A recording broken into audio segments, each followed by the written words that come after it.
오늘은 2020년 10월의 두 번째 주일입니다. 이제 가을도 완연해져 가고 있는데요.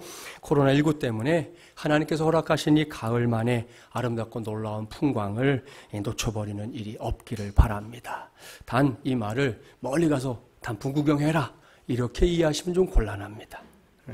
지금에 그렇게 하기 어려운 때라는 건 잘 아시죠? 그래서 아쉬운 건 있지만 당장 우리 교회 주변만 이렇게 살펴봐도 가을을 만끽할 수 있는 곳들이 적지 않습니다. 그러니까 길을 오가시는 과정에서도 가을을 가을답게 잘 누리시라는 말씀입니다. 또 그 과정에서 하나님의 은혜를 풍성하게 또 넘치게 체험하게 되기를 주님의 이름으로 간절히 축원합니다. 자, 오늘은 당신의 하나님은 플러스의 하나님입니다. 두 번째 시간인데요. 오늘은 부족한 지혜를 후하게 채워주시는 하나님이라는 제목으로 하나님의 말씀을 전하도록 하겠습니다. 사랑하는 마주물이란 가족 여러분, 요즘 세상살이 보통의 수준을 훌쩍 뛰어넘고 있다는 거 아시죠? 네, 그렇습니다. 우리가 사는 이 세상이 참으로 흉흉합니다. 마음속으로 날마다 유쾌, 상쾌, 통쾌한 세상을 꿈꾸지만 현실은 그렇지 못해요. 무엇보다 최근에는 우리나라 안에서 이 부익부 빈익빈의 문제가 매우 큰 사회적인 문제로 대두되고 있습니다. 자본주의 사회에서 부득불 가진 자와 못 가진 자가 존재한다는 건 피할 수 없는 현실일 거예요. 하지만 그저 가지지 못했다는 이유만으로 불필요한 불이익을 경험하는 사람들이 자꾸만 많아진다는 건 어느 사회이든 참 불행한 일이다. 그렇게 생각합니다. 대표적인 예가 이 자동차를 어떤 차를 타고 다니느냐에 따라 사람을 대우하는 게 달라지는 거. 그게 우리 사회의 현실이잖아요. 이러한 현실을 꼬집는 이야기로 한때 장안의 화제가 되었던 그 티코라는 소형 자동차에 관한 이야기가 있습니다. 개인적으로는 제게 1호 자가용 저 색깔 저 차였는데요. 이 차가 단종돼서 이제는 중고차로도 보기가 어려워졌지만 그래도 처음 출시될 때는 저렴한 차량 가격 등의 이유로 국민들의 시선을 끌었습니다. 그런데 이제 배기량이 이제 800cc에 불과하거든요. 또 사이즈도 매우 작은 차였기 때문에 우리 사회 인식으로는 가는 곳곳마다 소름을 당해야만 했던 차가 바로 이 티코입니다. 그래서 그 당시에 티코와 관련된 이야기들이 굉장히 많았어요. 예를 들면 이런 이야기입니다. 공설 운동장에서 큰 행사가 열렸습니다. 많은 사람이 모여들었어요. 여기저기에 질서 유지를 위해서 경찰들이 배치돼서 차량 통제를 했습니다. 요즘은 어디서나 그렇지만 주차 공간이 이제 많이 부족하니까 대중교통을 이용하거나 혹은 차를 다른 곳에 주차하고 걸어서 들어가라는 것이었어요. 할 수 없이 이제 시민들이 차를 다른 곳에 세워두거나 대중교통을 이용해가지고 땀을 흘리며 걸어 들어가고 있는데 어디선가 나타난 검은 세단이 유유히 운동장 한가운데를 막 달려가는 거예요. 이를 본 사람들이 경찰에게 항의했죠. 아니 우리에게는 차를 두고 오라더니 저 차는 도대체 뭡니까? 그러자 경찰은 네, 저 차는 장관님의 차입니다. 이렇게 대답했어요. 그 뒤로도 몇 대의 세단이 계속해서 운동장을 가로질러 달려가는 거죠. 그때마다 시민들의 항의가 이어졌고 경찰들은 계속 변명해야 했습니다. 도지사님 차입니다. 국회의원님 차입니다. 경찰서장님 차입니다. 이렇게 경찰을 애를 쓰고 있는 상황이었는데 갑자기 티코 한 대가 운동장을 향해 막 무작정 돌진해 가는 거예요. 이번에는 경찰들이 당황했어요. 차를 가로막고 물었습니다. 당신 뭐야? 죽고 싶어? 그랬더니 운전석 창문이 딱 열리더니 운전자가 당당하게 외치는 거예요. 왜? 내 차는 국민차다. 불만 있나? 까불고 있어 정말. 그랬다는 거죠. 참 속이 시원한 이야기 아닙니까? 이제는 티코가 한물간 자동차가 되어버렸지만 우리 사회 속에서 이 차의 종류를 보고 사람을 판단하는 일은 안타깝게도 지금도 계속되고 있는 일입니다. 그래서 요즘 젊은이들이 결혼하면 집은 안 사도 차는 산다는 거잖아요. 그것도 좋은 차로. 아니면 리스를 하든 뭘 하든 어떻게든 산다는 거예요. 참 가슴 아픈 얘기죠. 그뿐이 아닙니다. 우리 속담에 눈 감으면 코 베어간다 이런 말이 있는데요. 요즘은 눈을 감는 사이에 베어간다고 그러니까 정말 조심하셔야 돼요. 그렇습니다. 정신을 바짝 차려야지 그렇지 않았다가는 어떤 일이 일어날지 알 수 없는 세상입니다. 특별히 요즘은 별의별 사기 범죄가 온갖 극성을 다 부리고 있는 시절입니다. 바로 며칠 전에 우리 교회 한 성도가 직접 경험한 일이에요. 분주하게 일을 하고 있는데 딸의 이름으로 문자가 딱 들어왔어요. 자기의 휴대폰이 고장나서 가까운 센터에 지금 수리를 맡기고 문자 나라에서 문자를 보내는 거다 그랬습니다. 급하게 다니다가 떨어뜨려서 그런 거라고. 수리비도 엄마 많이 나오지 않으니까 걱정하지 않아도 돼 하고 아주 안심까지 시켰어요. 그리고는 온라인으로 문화상품권 구매를 하려고 하는데 전화 인증이 안 되니까 엄마 명의로 잠깐 회원가입하고 구매해도 되겠냐고. 엄마 주민등록증 사진으로 보내달라 그러더래요. 그래서 아무 의심 없이 보내줬어요. 그 다음 카드 등록도 해야 하는데 자기 카드로는 지금 이제 본인이 아닌 엄마 명의로 하는 거니까 안 되기 때문에 등록이 안 되니까 엄마 카드를 사진으로 찍어서 보내달라 그랬어요. 그래서 엄마가 아이고 하면서도 자기 딸이니까 의심 없이 카드를 찍어서 보내줬습니다. 그런데 이게 문자로 사기를 치는 스미싱이었던 거죠. 놀라서 지구대 경찰서를 찾아갔는데 일이 어떻게 됐느냐. 마지막으로 카드를 찍어서 보냈던 사진이 놀랍게도 전송이 되지 않고 재전송을 기다리고 있는 상황 아시죠? 예? 다시 눌러야 됐던 거. 그러고 있었다는 거예요. 지구대 경찰관이 그걸 발견하고는 천만다행이라고. 이게 넘어갔으면 영락없이 사기를 당했을 거다 그랬다는 거예요. 우리의 성도 그때서야 가슴을 쓸어내리면서 하나님께서 이렇게도 나를 지켜주시는구나 그런 확신을 하게 됐다 고백했습니다. 보십시오. 이것이 지금 우리가 사는 세상의 한 모습이고요. 그것도 먼 이야기가 아니라 우리의 이야기입니다. 고약한 사기꾼들 그 좋은 머리를 좀 공격을 위해 쓰면 얼마나 좋겠어요. 그 머리를 가지고 남의 등이나 치는 일을 하고 있으니 이것처럼 고약한 일이 어디에 있습니까? 뉴스 보도를 보면 이런 사기 피해는 무지한 사람들이나 연로하신 어르신들만의 문제가 아니라는 거예요. 강남의 어느 판사도 딱 걸려가지고 당했다는 거예요. 또 20대 청년들이 의외로 많이 이 범죄에 노출되어 있고 피해를 입었다 하는 보도도 보았습니다. 최근에는 코로나19와 관련해서 마스크 판매, 또 코로나19 확진자, 접촉자, 위치 파악기 등등의 문구로 현혹하는 문자를 보내는 그런 또 고약한 인간들이 있습니다. 그 문자를 눌러서 안전하지 않은 앱을 설치하게 만들고요. 개인정보를 빼나가는 거죠. 아울러서 금전을 요구하는 연락도 있다고 하니까요. 자, 이런 일에 대해서 우리 마중무장 가족들은 깨어 있으시고 절대로 이런 일에 피해를 보는 일이 없기를 바랍니다. 아무튼 어이가 없는데요. 세월이 수상하니 별별 사기가 다 판을 치고 있는 겁니다. 그러니 이런 세상 어떻게 살아가야 할까요? 오늘 제가 설교를 시작하면서 먼저 장황하게 세상의 이야기를 늘어놓은 이유 바로 이 질문 때문입니다. 세상이 이렇게 흉흉하고 무서워져 가는 걸 보면서 여전히 그 속에서 살고 있는 우리는 어떠한 삶을 살아야 하는 걸까요? 저는 오늘 그 해답으로 여러분에게 지혜를 제시하려고 합니다. 왜냐? 예수님께서 그것을 우리에게 가르쳐 주셨기 때문입니다. 신약성경 마태복음 10장은 예수님께서 제자들을 세상으로 이렇게 파송하신 그 기록이잖아요. 그 말씀 중에 16절 말씀을 보면 예수님은 사랑하는 제자들을 세상으로 보내는 걸 가리켜 뭐라고 하셨느냐? 양을 이리 가운데로 보내는 것과 같다 그러셨습니다. 무슨 말씀인지 짐작이 가지요. 오늘 제가 말씀을 시작하면서 장황하게 늘어놓았던 그 세상을 양을 잡아먹는 이리에 비유하신 겁니다. 그러니 정말이지 이거 무시무시한 일 아닙니까? 자, 제가 그림을 준비해 봤는데 이게 이리와 양, 그림으로만 봐도 섬뜩합니다. 예수님은 이러한 세상의 실체를 잘 알고 있었습니다. 그래서 제자들을 세상에 보내는 것에 만족하지 않고 제자들에게 신신당부하신 말씀이 따로 있어요. 그것이 뭐냐? 너희는 뱀같이 지혜로워야 하느니라. 아멘. 사랑하는 마중물이라는 가족 여러분, 이것이 예수님께서 제자들을 이리와 같은 세상에 파송하면서 신신당부하신 말씀이에요.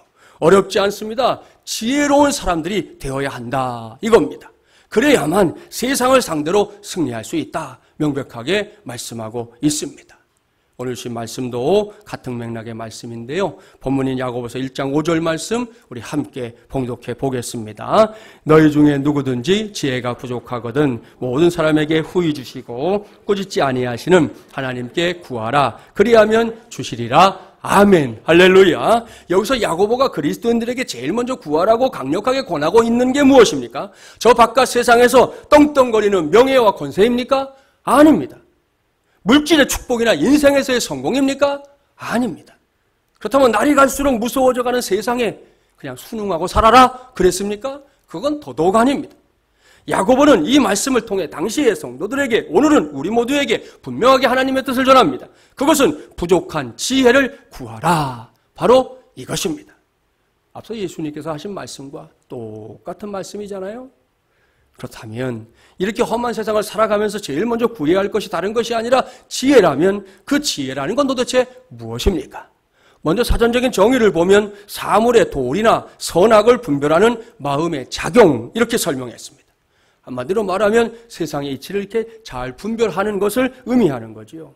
물론 이것이 얼마든지 지혜에 관한 하나의 설명이 될 수는 있습니다. 하지만 이 정도로는 하나님의 말씀이 이 성경이 의미하는 지혜에 미치지 못합니다. 제가 얼마 전에 읽은 책에서 지혜에 대한 바른 정의, 무엇보다 성경적인 정의를 확인했는데요. 그 책은 지혜를 가리켜 뭐라고 했느냐? 모든 사물과 사건을 하나님의 견지에서 볼 수 있는 능력이다. 이렇게 설명했습니다. 그렇습니다. 옳습니다. 세상의 모든 사물, 사건을 우리의 눈으로 보기는 보는데 누구의 관점으로? 하나님의 관점에서 볼 수 있는 능력. 그것이 바로 지혜의 본질이라는 것입니다. 물론 세상에도 지혜는 있어요. 그러나 그것은 항상 인간 위주의 지혜입니다. 그러다 보니까 때로는 지혜라는 말은 붙었는데요. 교활함을 드러냅니다. 그뿐이 아니죠. 지혜라고는 하는데 갖은 겉모술수가 판을 칩니다. 때로는 매우 잔인하기까지 합니다. 그래 놓고도 지혜다. 그래요. 이것이 인간의 지혜입니다. 따라서 그런 지혜는 오늘의 본문이 말씀하는 지혜가 될 수 없는 것이지요. 야고보가 하나님의 사람들에게 기도하여 얻으라 이렇게 강력하게 권하고는 지혜는 다름 아닌 하나님의 지혜입니다. 하나님으로부터 오는 지혜, 하나님을 근간으로 하는 지혜 말입니다. 구약성경 잠언 속에는 그러한 사실을 확증해주는 말씀이 많다는 거 이미 아시죠? 한 곳만 볼게요. 구약성경 잠언 9장 10절부터 12절 자막에 나오니까 우리 한번 교독해 보겠습니다. 10절 제가 먼저 봉독할게요. 여호와를 경외하는 것이 지혜의 근본이요 거룩하신 자를 아는 것이 명철이니라.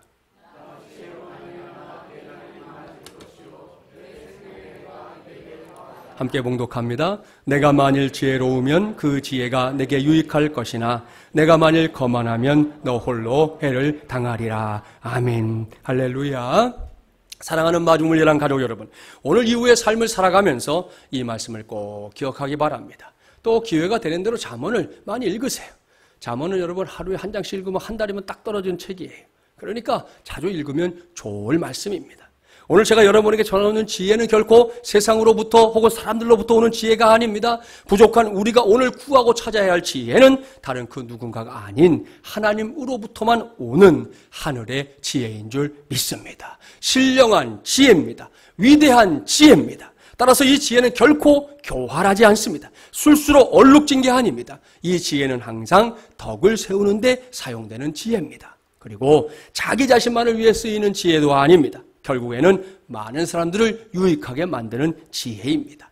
오늘 이후 코로나19의 시대 속에서도 저와 여러분이 이러한 지혜를 발휘하며 사는 참 멋진 하나님의 자녀들이 되기를 주님의 이름으로 축복합니다. 자, 여기까지 전해드린 말씀을 전제하고 다시 오늘 주신 본문 말씀을 한 번 더 봉독하려고 합니다. 함께 봉독해 볼까요? 너희 중에 누구든지 지혜가 부족하거든 모든 사람에게 후히 주시고 꾸짖지 아니하시는 하나님께 구하라. 그리하면 주시리라. 아멘. 저는 지금까지 이제 지혜라는 단어만 집중적으로 살펴봤는데요. 이제는 다음 단계를 살필 차례입니다. 이미 말씀드린 대로 지금 우리가 사는 이 세상은 하나님으로부터 오는 지혜가 너무나도 필요한 세상이에요. 아마도 이러한 주장에 이견은 없을 겁니다. 그런데 문제가 한 가지 있죠. 그것은 우리 모두에게 너무나도 절실한 게 필요한 그 지혜가 현실적으로는 매우 부족하다는 사실입니다. 달리 표현하면 내 안에 이 지혜에 대한 미천이 딸린단 말입니다. 필요한 건 알겠는데 그 필요한 것을 제때제때 쓸 수 있을 만큼 준비되어 있지 못하다는 거예요. 그런 일을 어찌해야 하겠습니까? 감사하게도 오늘 말씀은 이러한 우리의 고민에 대해서도 해답을 줍니다. 해답이 뭡니까? 부족하거든. 부족해요. 한참 부족해요. 부족하거든. 모든 사람에게 후히 주시고 꾸짖지 아니하시는 하나님께 구하라. 그리하면 주시리라. 아멘. 할렐루야. 이것이 해답입니다. 그렇습니다. 우리는 살아가면서 스스로의 부족함을 경험할 때가 너무 많습니다. 다른 것도 그렇지만 지혜는 더더욱 그래요. 특별히 우리가 제일 잘 못하는 게 뭐냐 하면 너무 쉽게 생각나는 대로 행동할 때가 많다는 거예요. 나중을 생각하지 않고 당장 생각나면 하고 보는 사람들. 어제도 뉴스 나왔죠? 뭐 진로방해를 했다고 30대가 60대 되는 분을 막 폭행을 했어요. 그것도 기가 막히는데 그 블랙박스 찍은 걸 또 유튜브에 올렸어요. 이게 정신병자지? 이게 제대로 된 사람이야 이게? 생각나는 대로 하는 거예요. 걸러지는 게 없어요. 그냥 지가 하는 게 옳은 거예요. 근데 또 도망은 또 지 동네로 안 가고 또 다른 동네로 갔어. 이게 아주 이상한 거잖아요. 한 가지 모습이 아닌 거죠. 참 세상이 이렇게 돌아가고 있어요. 그러니까 오늘 이후에는 우리부터 그러한 습관을 목사도 고치고 여러분도 힘써서 고치기 바랍니다. 이를 위해 다른 그 무엇을 하라는 게 아니에요. 내 지혜의 한계를 인정하고 어떤 상황에서라도 최선의 지혜를 하나님께 기도하는 것을 통해서 구하라 이겁니다. 그리하면 어떤 일이 일어난다? 성경을 잘 보세요. 후히 주시고 꾸짖지 아니하시는 하나님께서 반드시 그 기도에 응답해 주신다 말씀합니다. 저는 오늘 이 하나님을 여러분 모두에게 플러스의 하나님으로, 그것도 부족한 지혜를 후하게 채워주시는 플러스의 하나님으로 강력하게 소개하는 바입니다. 믿습니까?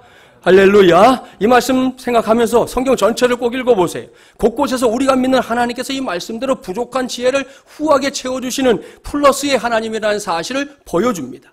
대표적인 예를 꼽으라 그러면 뭐 단연 솔로몬 왕이죠. 열왕기상 3장 한번 찾아보시겠어요? 구약 514쪽 펼쳐놓으시고 열왕기상 3장 구약 514쪽입니다. 자, 이 말씀은 솔로몬이 다윗 왕에 이어 이스라엘의 이제 3대 왕이 된 이후의 기록입니다. 왕위에 오른 솔로몬이 기브온이라는 곳에서 하나님께 1000번제를 드렸다는 거 뭐 다 아시죠?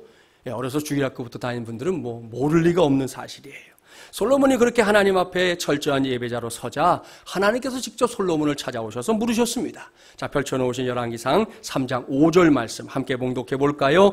기브온에서 밤에 여호와께서 솔로몬의 꿈에 나타나시니라. 하나님이 이르시되 내가 내게 무엇을 줄꼬 너는 구하라. 아멘. 여러분, 하나님께서 1000번제를 드린 솔로몬에게 나타나셨어요. 그리고는 하시는 말씀, 내가 내게 무엇을 줄꼬 너는 구하라. 이것이었습니다. 이게 뭐 마지못해서 하신 말씀 아니죠? 귀찮아서 하신 말씀 아닙니다.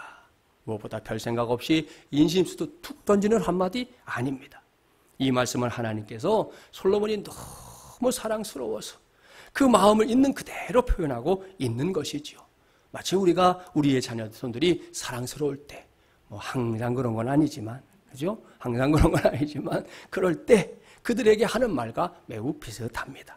그때 솔로몬 무엇을 구했습니까? 자, 열왕기상 3장 6절부터 9절 말씀 우리 한 절씩 교독해 볼게요. 6절 제가 봉독합니다. 솔로몬이 이르되 주의 종 내 아버지 다윗이 성실과 공의와 정직한 마음으로 주와 함께 주 앞에서 행함으로 주께서 그에게 큰 은혜를 베푸셨고 주께서 또 그를 위하여 이 큰 은혜를 항상 주사 오늘과 같이 그의 자리에 앉을 아들을 그에게 주셨나이다.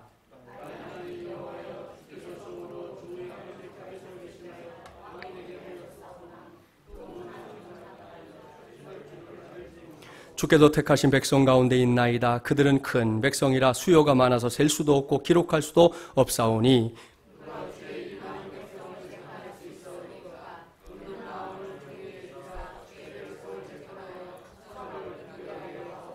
아멘. 자, 무슨 말씀인지 아시죠? 솔로몬은 너는 구하라 이렇게 말씀하신 하나님 앞에서 먼저 자신이 부왕인 다윗의 뒤를 이어서 이스라엘의 왕이 된 것에 대해 감사하고 있습니다. 그런 다음에 솔로몬이 본격적으로 하나님의 은혜를 구하는데요. 무엇을 구했습니까? 솔로몬이 구한 것은 많은 이스라엘 백성들을 잘 이끌어갈 수 있는 지혜로운 리더십이었습니다. 이를 위해 솔로몬이 구하고 있는 것에 오늘 우리가 관심을 가져야 하는데요. 그것은 듣는 마음입니다. 이 말씀을 히브리어 성경으로 보면 레브쇼메아라고 쓰고 있는데요. 이 단어는 개역 개정 성경이 번역한 그대로 듣는 마음을 가리킵니다. 이전에 우리가 사용했던 개역 성경에서는 지혜로운 마음 이렇게 번역했던 적도 있었습니다. 자, 이러한 단어의 의미들을 생각할 때 여기에 기록된 듣는 마음이 뭐냐? 결국 자기만의 기준으로 백성들을 통치하지 않고 하나님의 말씀을 기준으로 삼아 백성들을 통치할 수 있게 해달라는 아주 간곡한 기도라는 걸 알 수 있습니다.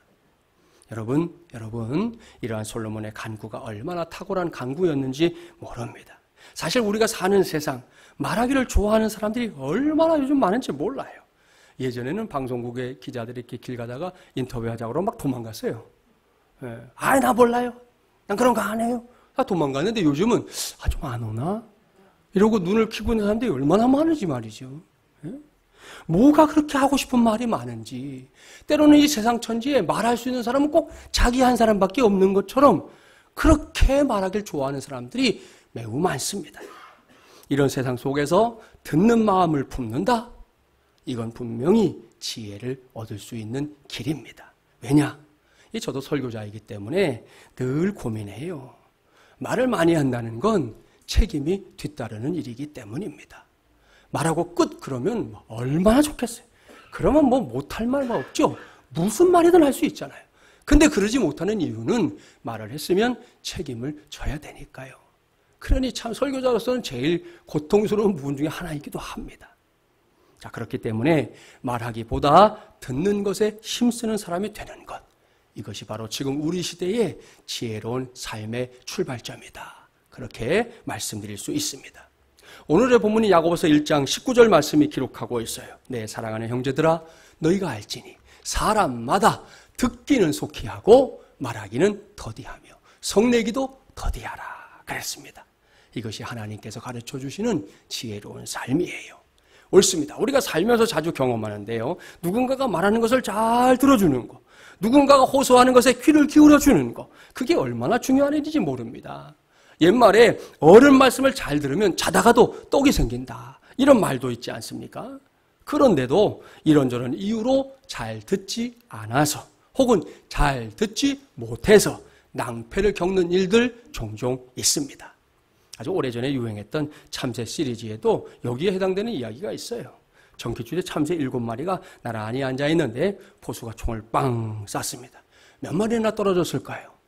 제일 뒤에 앉아있었던 한 놈이 떨어져서 죽었어요. 왜냐? 총알이 날아오니까 앞에 있던 놈부터 총알이다, 총알이다 이렇게 뒤에 있는 참새에게 말해주면서 고개를 숙였는데 6번째 참새가 그만 콩알이다 이렇게 말실수를 해가지고 그리고 나서 고개를 숙였기 때문에 7번째 참새는 웬 콩알? 했다가 그냥 갔어요.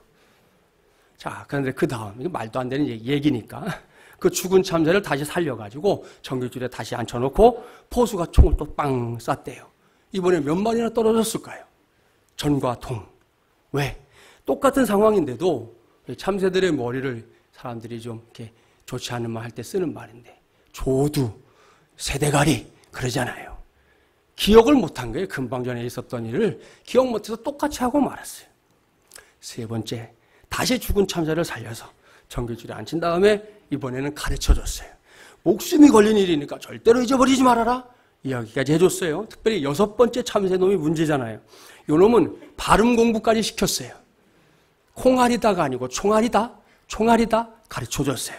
그리고 나서 보수가 빵 쐈는데 어떻게 됐을까요? 전과 동. 또 마지막 참새가 죽었어요. 왜? 이번에는 6번째 참새가 분명히 총알이다 말을 했는데 마지막 참새가 콩알이다 이렇게 알아듣고 했다가 죽었어요. 그런 이야기예요. 우스개 이야기인데 여기서 분명한 건 잘 들어야 한다는 거예요. 어떤 상황에서든 어떤 사람들과의 관계 속에서든 무슨 일에 있어서든 잘 들어야 자기가 해야 할 것을 제대로 할 수 있어요. 교회 광고도 마찬가지예요. 잘 안 들어요. 지난주일 광고한 거 주중에 왔나 물으면 그게 뭔데요? 이런 사람들이 제법 많아요. 제가 가끔 고민한다니까요. 이걸 하지 말까? 이거 해서 뭐해? 잘 듣지도 않는데. 그런 생각이 들 때가 있어요, 정말로. 잘 안 들어요. 다 딴 생각하고 있는 건지 어떤지 몰라도 그런단 말이죠. 다시 말하지만 잘 들어야 낭패도 겪지 않는 겁니다. 솔로몬이 그런 사람이었어요. 이제 막 왕이 된 솔로몬 자신의 부족함 누가 압니까? 자기가 제일 잘 알아요. 옆에서는 왕이시여 왕이시여 그런지 모르겠지만 솔로몬의 입장에서 자기 아버지가 나라를 다스리는 모습을 쭉 봤잖아요. 내가 과연 우리 아버지처럼 할 수 있을까? 우리 아버지가 백성들에 이렇게 지지받는 정말 훌륭한 왕이었는데 내게 그런 능력이 있을까? 그런 고민에 빠졌던 거죠. 이대로는 결코 부왕인 다윗이 이루어둔 나라를 이어갈 수 없었던 거예요. 그래서 그는 자신의 부족함을 안고 하나님께 나아갔습니다. 지혜를 구했습니다. 듣는 마음을 구했습니다. 그랬더니 하나님 어찌하셨습니까? 자, 펼쳐놓은 열왕기상 3장 10절부터 13절 함께 봉독해 봅니다. 솔로몬이 이것을 구하매 그 말씀이 주의 마음에 든지라. 이에 하나님이 그에게 이르시되 내가 이것을 구하도다. 자기를 위하여 장수하기를 구하지 아니하며 부도 구하지 아니하며 자기 원수의 생명을 멸하기도 구하지 아니하고 오직 송사를 듣고 분별하는 지혜를 구하였으니 내가 내 말로 하여 내게 지혜롭게 통용한 마음을 주노라. 내 앞에도 너와 같은 자가 없었거니와 내 뒤에도 너와 같은 자가 일어남이 없으리라. 내가 구하지 아니한 부귀와 영광도 내게 주노니 내 평생의 왕들 중에 너와 같은 자가 없을 것이라. 아멘. 사랑하는 마지막 예랑 가족 여러분, 자, 이 말씀에서 우리가 만나게 되는 하나님, 어떤 하나님입니까? 플러스의 하나님이에요. 그것도 부족한 지혜를 후하게 채워주시는 하나님 말입니다. 그뿐이 아니죠. 하나님은 부족한 지혜를 구하는 솔로몬이 너무 사랑스럽고 마음에 들어서 그가 구하지도 않았던 부귀와 영광 그리고 장수까지도 주겠다 약속하고 있습니다. 이 모두가 솔로몬이 하나님을 감동시킨 결과인데요. 하나님은 지혜만이 아니라 이런저런 복을 부어주시겠다는 이 약속을 그대로 실행해 주셨습니다. 솔로몬과 비슷한 복을 받았던 사람들 세상에 있지요. 그중에 한 사람만 소개하면요. 그는 이 홀리데이 인이라고 하는 이 사업의 창업자인 캐먼스 윌슨이라는 사람이에요. 미국의 한 제재소 직원이었던 이 사람이 오늘 아침에 딱 출근하니까 책상 위에 해고 통지서가 떡 놓여 있는 거예요. 미리 얘기도 없었어요. 얼마나 황당했어요. 요즘 같으면 노동법에 걸릴 일이잖아요. 근데 그때는 그런 거 없으니까 그 황당함에 어찌할 수 없고 쫓겨나니까요. 분노하고 직장과 자기 상관에 대한 복수심에 막 타올랐어요. 그리고는 제재소 옆에다가 똑같은 제재소를 만들어 볼까 생각했는데 이 돈이 있어야지. 그런 자포자기한 나머지 집을 떠났습니다. 여러 달 동안 방황하면서 모든 것을 잊으려 했지만 도무지 잊혀지지 않는 거예요. 가진 돈을 다 쓰고 이제 집에 돌아와서 아내에게 말했습니다. 여보, 나는 자살하고 싶어. 모든 노력 다 해봤는데 아무것도 되는 게 없어. 그때 아내가 남편에게 한마디 합니다. 여보, 당신이 한 가지 시도해보지 않은 일이 있어요.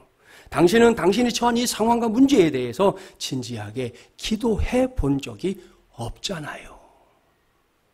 이러한 아내의 말 한마디가 그에게 큰 감동으로 다가왔습니다. 맞아, 나는 기도해 본 적이 없지. 이렇게 생각되는 순간 윌슨은 하나님의 마음에 감동을 안겨드리기 시작하게 됩니다. 그래서 제일 먼저 아내의 손을 붙잡고 함께 기도하기 시작했습니다. 얼마나 놀랍고 감사한 일입니까? 진지하게 기도해 본 적이 없지 않느냐. 이러한 아내의 말에 화를 낸 게 아니라 그 말을 듣고 귀를 기울인 거 놀랍고 감사한 일입니다. 또 그 말을 듣고 나서 맞아, 내가 기도해 본 적이 없지. 이렇게 깨닫게 된 거 놀랍고 감사한 일입니다. 그뿐이 아니죠. 그런 깨달음을 곧바로 실천에 옮긴 거 그거는 더더욱 놀랍고 감사한 일입니다. 그러니 하나님이 가만히 계시겠어요? 윌슨 때문에 감동받은 하나님, 기도하는 윌슨에게 응답하기 시작했습니다. 먼저는 며칠 동안 기도하는데 신기하게도 그의 마음속에 자리 잡고 있었던 이 직장과 상사에 대한 미움과 복수심이 모두 사라지게 되었습니다. 그리고는 그의 머릿속에 새로운 아이디어가, 그러니까 오늘 말씀대로 부족했었던 지혜가 샘솟듯 솟구치기 시작했습니다. 그는 자기 집을 담보로 융자를 얻어서 조그마한 건축업을 시작했는데요. 그 건축업이 너무 잘 돼가지고 5년 만에 자기 사업을 갖는 기업가가 되었습니다. 그러던 어느 날이었어요. 그날에도 기도하는 중이었는데 하나님께서 그의 마음에 소원을 주셨다는 거예요. 하나님, 제가 건축을 하면서 여러 곳을 이렇게 여행하다 보니까 마음에 드는 호텔이 없습니다. 좋은 호텔은 있지만 너무 비싸고 작은 호텔은 가보면 너무 분위기가 좋지 않아요. 제가 호텔을 지어보고 싶습니다. 저는 사람들에게 좋은 서비스하고 아주 깨끗하며 적절한 가격에 쉼을 제공할 수 있는 그런 호텔을 짓고 싶습니다. 이렇게 기도했는데 하나님이 그의 기도에 응답해 주셨어요. 그가 하나, 둘 호텔을 짓기 시작했고요. 그것이 이제는 세계적인 체인이 되어서 홀리데이 인이라고 하는 호텔이 된 거죠. 송도에 가도 홀리데이 인 송도 이런 호텔이 있고요. 세계 우리가 선교지에 가봐도 이런 호텔들은 쉽게 보게 됩니다. 참 멋진 일이죠. 사랑하는 마중을 위한 가족 여러분, 이제는 우리 차례입니다. 저와 여러분 말입니다. 우리는 오늘 우리가 사는 이 세상의 무시무시한 현실을 살펴보는 것으로부터 말씀 나누기를 시작했습니다. 제가 예를 들어 설명한 건 그저 빙산의 일각이에요.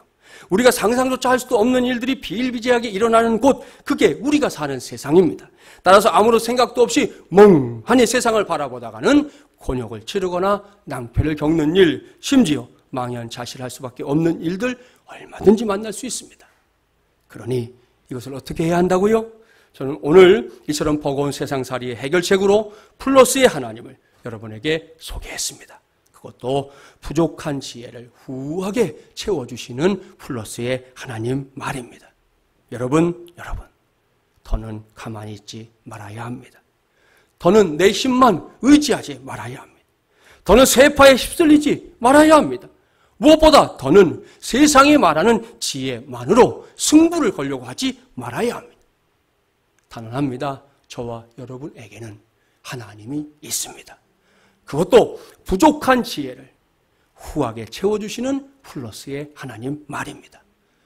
그 하나님 앞으로 우리 모두 나아갑시다. 힘들다고 주저앉지 말고, 세상이 답답하다고 에이 몰라 그러지 말고 우리 하나님 앞으로 나아갑시다. 그리고 하나님께서 우리에게 당부하신 말씀대로 행동합시다. 너희 중에 누구든지 지혜가 부족하거든 모든 사람에게 후히 주시고 꾸짖지 아니하시는 하나님께 구하라. 할렐루야. 사랑하는 마중을 위한 가족 여러분, 그리하면 어떻게 하신다? 그리하면 주시리라. 그리하면 주시리라. 그리하면 주시리라. 믿습니까? 할렐루야. 정말로 믿는다면 당장 오늘부터 이 말씀대로 사십시오. 그래서 정말이지 사방팔방에 숨어있는 이 세상의 함정에 빠져서 허우적거리지 말고 하나님께 열정적으로 구해서 때마다 시마다 상황마다 우리의 부족한 지혜를 가장 후하게 채워주시는 하나님의 능력으로 살아가는 우리 모두가 되기를 주님의 이름으로 간절히 축원합니다.